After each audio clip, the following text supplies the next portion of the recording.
Vamos a hacer la presentación de un caso clínico, que es de un paciente que fue intervenido por un tumor suprarrenal, cuyo diagnóstico definitivo fue el de oncocitoma suprarrenal.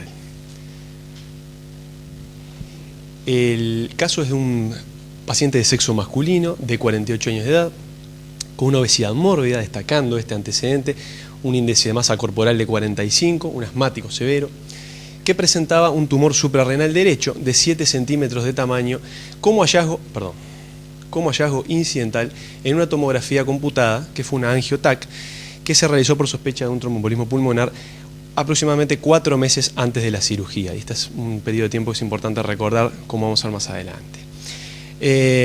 Al paciente se le hizo una dosificación de cortisol, de aldosterona, de metabolitos de catecolaminas, es decir, metanefrinas en orina, que fueron todos normales, ¿sí? Por lo que la lesión fue catalogada como no funcionante.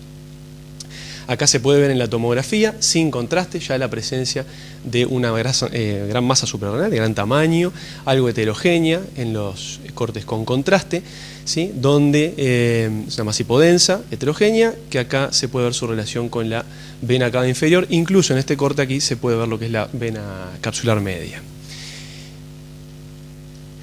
En este paciente, dado fundamentalmente el tamaño de la lesión, pero eso es algo que vamos a abordar de vuelta al final en la discusión, se definió hacer una suprarrenalectomía laparoscópica, una suprarrenalectomía derecha. Por abordaje transperitoneal, esta foto que hay acá no es precisamente del paciente, es un paciente del caso de sexo masculino, es una paciente intervenida por el mismo equipo.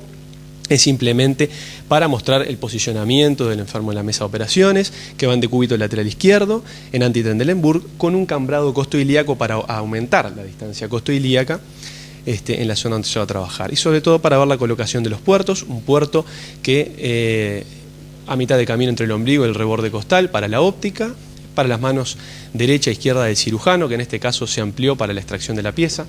Sin duda que este es otro caso, porque aparte la mini laparotomía para la extracción de esta pieza fue un poco mayor, que era una lesión grande, más de 10 centímetros finalmente, y uno accesorio cerca de la línea axilar posterior para el segundo ayudante. Esto simplemente pretende ser ilustrativo, no es el paciente en cuestión. Vamos a pasar un video de corta duración, son unos 2-3 minutos, de la intervención realizada.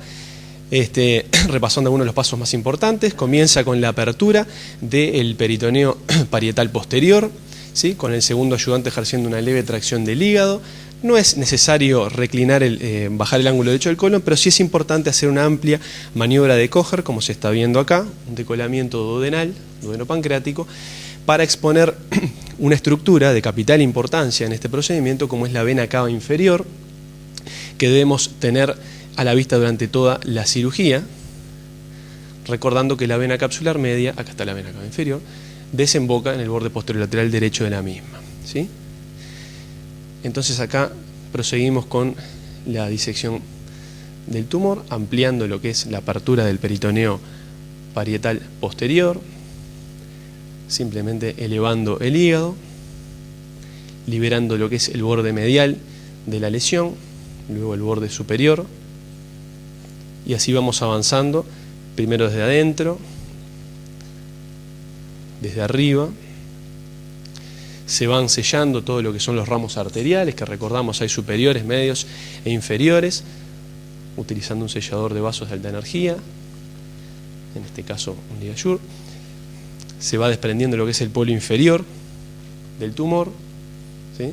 Esto que está aquí es la grasa perirrenal, esto es el tumor, y siempre lo más a la vista, la vena cava inferior, y esto que es la vena capsular media, que debemos disecarla, la vamos a controlar con un doble o triple clipado proximal, y es importante recordar que hay que hacer una suave tracción, es una estructura vascular delicada, corta, que desemboca directamente en la cava inferior, y su arrancamiento puede producir una lesión de la cava, un accidente intraoperatorio hemorrágico, de mucha gravedad y que habitualmente condiciona la conversión del procedimiento a cirugía abierta. Acá se está completando la liberación del sector medial del tumor, acá el sector más craneal, más alto, siempre por un plano pericapsular, un plano vascular. Es importante, como vamos a ver en lo que hace a la técnica quirúrgica, es importante resecar la lesión manteniendo la integridad de la cápsula, ¿sí? Este es un precepto, siempre teniendo en cuenta que puede tratarse de una lesión potencialmente maligna.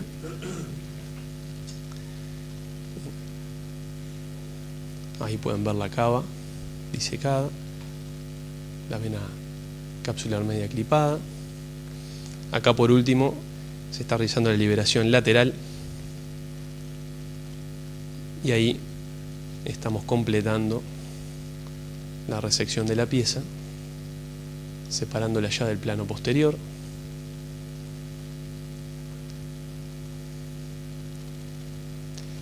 Y finalmente la pieza se va a extraer protegida en una bolsa, ¿sí?, con cuidado siempre de mantener su integridad, sobre todo la de la cápsula. Se está colocando dentro de la bolsa y extrayendo la misma. Como dijimos, ampliando uno de los puertos para realizando una mini laparotomía.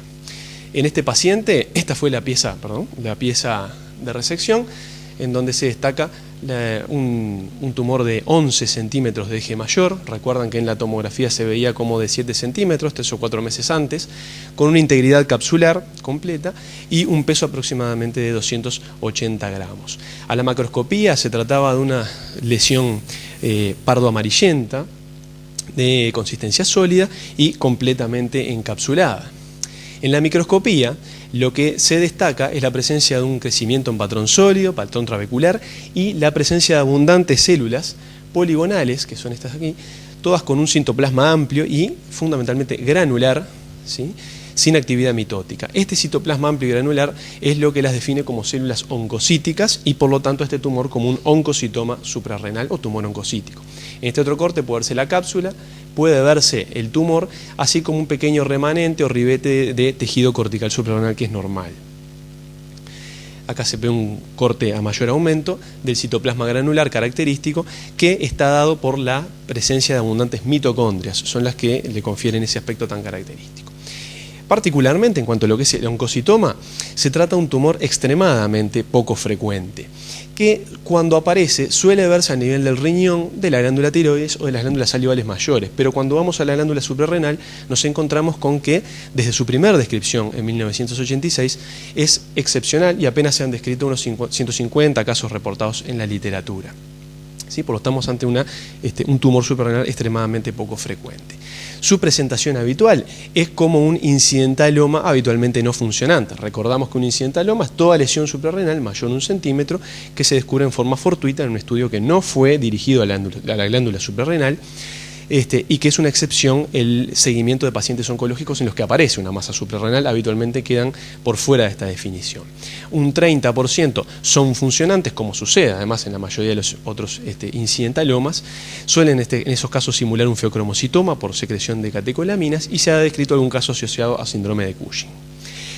Con respecto a la imagen tomográfica que vimos, se ven como masas hipodensas, masas heterogéneas. Está descrito que los tumores, los oncocitomas malignos, tienen menor realce con el contraste y menor lavado, pero de todos modos lo que es importante es que tanto en la resonancia como en la tomografía como en la resonancia, el oncocitoma no ofrece características específicas, imagenológicas, que lo permitan distinguir a priori de otros tumores suprarrenales mucho más frecuentes, como son la mayor parte de los adenomas corticosuprarrenales o los mielolipomas, por citar algunos.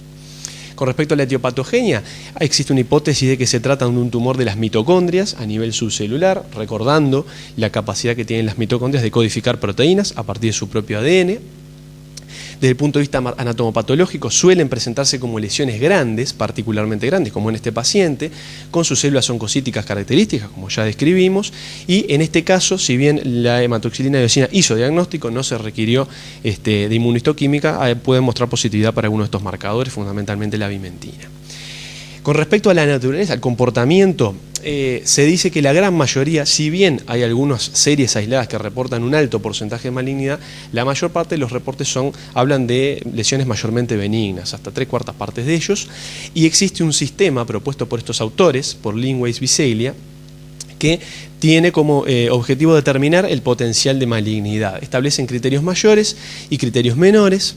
La presencia de al menos un criterio mayor lo define como maligno, la ausencia de cualquier criterio como una lesión benigna y la presencia de algún criterio menor como un tumor potencialmente maligno. En nuestro caso destacamos el tamaño y el peso. Sin embargo, en cuanto a lo que es la evolución del tamaño, quizás el hecho más llamativo en este paciente es que el tamaño aumentó rápidamente de 7 a 12 centímetros en un periodo que es de 3-4 meses aproximadamente. Esto no está consignado como uno de los criterios en el sistema descrito, y sin embargo a nosotros nos abre por lo menos un interrogante o la pregunta de si a futuro este paciente requiere de un control un poco más exhaustivo, por lo menos un control imagenológico, teniendo en cuenta que podemos estar ante una lesión potencialmente maligna.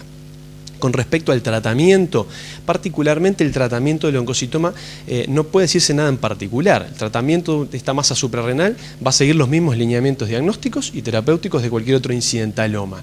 Su indicación quirúrgica fundamentalmente, esto es bueno siempre repasarlo, es la presencia de un tamaño mayor a 4 centímetros. En general ya cuando mide más de 6 centímetros la chance de malignidad es hasta un 25%. En caso de que se trate de un tumor funcionante a nivel clínico o a nivel subclínico por la paraclínica humoral, o ante la sospecha imagenológica de malignidad, fundamentalmente es invasión de estructuras de vecindad.